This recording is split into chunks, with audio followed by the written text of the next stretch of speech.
በመጀመሪያ እንኳን ደስ አላችሁ የሲቲ ደጋፊዎችን ማለት እፈልጋለሁ። ያው በቃ ሲጀመር ሲቲ ከሜዳው ውጪ ነው ባለፈው ጨዋታውን ገሎ የመጣው። አሁን ደግሞ በፍጹም የበላይነት ነው በቃ ጨዋታውን ማሸነፍ የቻለው እና እንኳን ደስ አላችሁ የሲቲ ደጋፊዎች። እንግዲህ የዋንጫው ጨዋታ በጣም አጓጊ ይመስለኛል ይሄኛው የዋንጫ ጨዋታ፣ ምክንያቱም በፕሪሚየር ሊጉ ላይ በጣም እየተፎካከሩ ያሉ ሁለት ክለቦች በሊግ ካፑም ለዋንጫ ተገናኝተዋል ማለት ነው።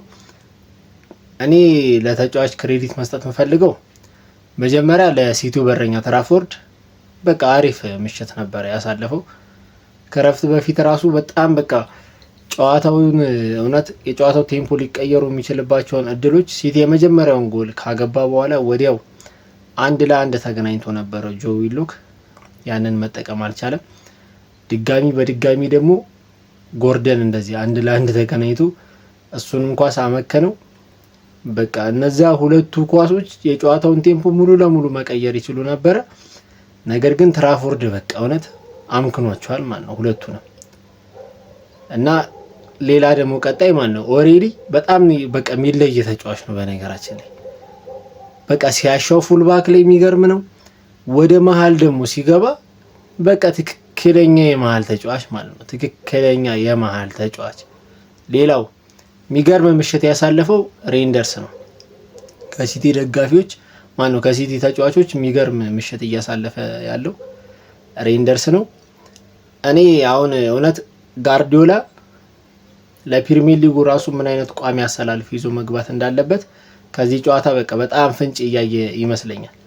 ምክንያቱም ሲቲ በጣም የሚበለጠውን ሲቲ እና በጣም የሚቸገረውን ሲቲ የምናየው ሮሪ ቋሚ አሰላለፍ ውስጥ ሲገባና ፎደንን ወደ ተጠባባቂ ወንበር ሲያወርደው እኔ ሲቲ በጣም ይቸገራል። በጣም ነው ከዴብሮይኔ መውጣት በኋላ በቃ ሙሉ ለሙሉ እኔ ሲቲ ፎደን ላይ ጥገኛ እየሆነ ያለ ይመስለኛል። ባለፈው አመት የሲቲን አቋም ካስታወሳችሁ በጣም የወረደ አቋም ነበረ ሲቲ ሲያሳይ ነበረው። ለምንድነው? ፎደን የወረደ አቋም ላይ ስለነበረ ማንም ያንን ሚና የሚጫወትለት ተጫዋች የለውም ነበር።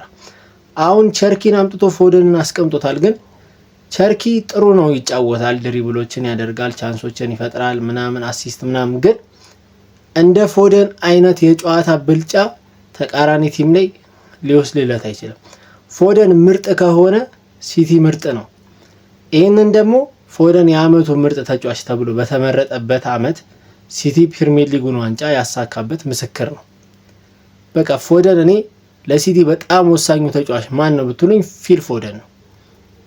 በቃ ቋሚ ሆኖ ሲገባ በጣም ይረብሻል። በጣም ማለት ከኳስ ውጪ የሚያደርገውን እንቅስቃሴ እዩ። ኳስ ይዞ ድሪብል ስላደረገ ምናምን አይደለም። በነገራችን ላይ በጣም በቃ የማጥቃት ኤሪያውን እርብሽ ነው የሚያደርገው ለተቃራኒ ቡድን ተጫዋች ማለት ነው። በዛ ላይ ደግሞ በቃ በጠባብ ስፔስ ውስጥ ኳሶችን እንዴት እንደሚቀበል እንዴት በጠባብ ስፔስ ውስጥ ኳስን እንደ በቃ ተቀብሎ ለተጫዋች እንደሚያደርስ ተመልከቱት። የምር ተመልከቱት።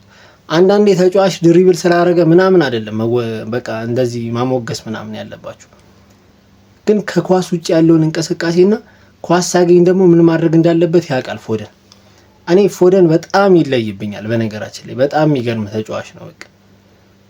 ሌላው በቃ እኔ ኦሬሊ ብቅድምም ብየዋለሁ። በቃ ኦሬሊ የሚገርም ተጫዋች ነው። የሚገርም ማለት ነው።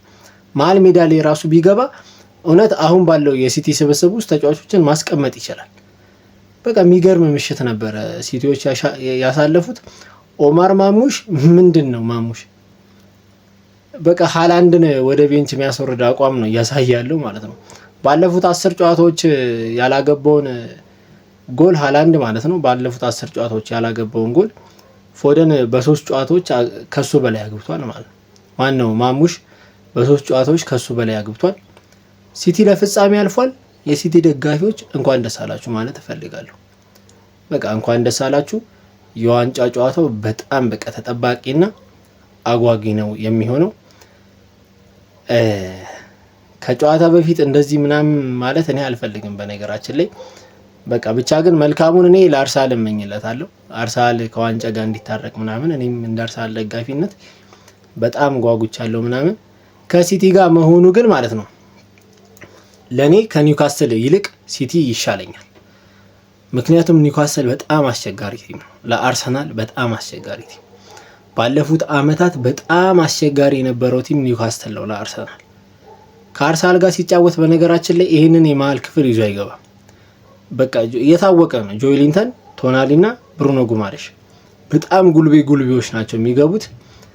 ከዛ በቃ ጨዋታውን ጸብ ነው የሚያደርጉት፣ ድብድብ ነው የሚያደርጉት። ከዛ እንዴትም ብሎ ክሮስ ይደረጋል፣ ጎርደን ክሮስ ያደርጋል፣ አጥቂ በቴስታ ያገባል፣ በዛው ያልቃል ጨዋታው ማለት ነው ከአርሰናል ጋር ሲሆን። ዘንድሮ ነው እንግዲህ አርሰናል በቃ እውነት በስንትም በተአምር ነው ባለቁ ደቂቃዎች ታምር ማሸነፍ የቻለው ኒውካስትልን ማለት። ግን በቃ ባለፉት ጨዋታዎች እኔ አሰላለፉን እንዴት እንደቀየረ በጣም ግራ እየገባኝ ነው። በነገራችን ላይ ብሩኖ ጉማሬሽን ወደ ተጠባባቂ ወንበር አውርዶታል። እንዴት እንደሆነ እኔ አላቅም። ከፒኤስጂ ጨዋታ ጀምሮ ነው ኒውካስትልን ጨዋታ እያየው ነው። ከሊቨርፑል ጋርም የነበረውን ጨዋታ አይቻለሁ። ራምሴን ነው እንግዲህ እየተጠቀመ ያለው። ታክቲኩ እንዴት እንደሆነ አላቅም። ራምስዴል ግን እንኳን ሸጥነ ምንም በቃ እንኳን ሸጥነ እውነት እኔ ያኔ በቃ ለአርሰናል በነበረ ፍቅር ምናምን ስትወጣ የሆነ ከፍቶኝ ምናምን ደብሮኝ ነበር። ግን እንኳንም ሸጥነ የሚያስብል ፐርፎርማንስ ነው እያሳያለሁ። ለማንኛውም የዋንጫው ጨዋታ እስከሚደርስ በጉጉት እጠብቃለሁ። ስላዳመጣችሁኝ አመሰግናለሁ። ሰብስክራይብ ያላደረጋችሁ ቻናሉን ሰብስክራይብ አድርጉ። ይመቻችሁ።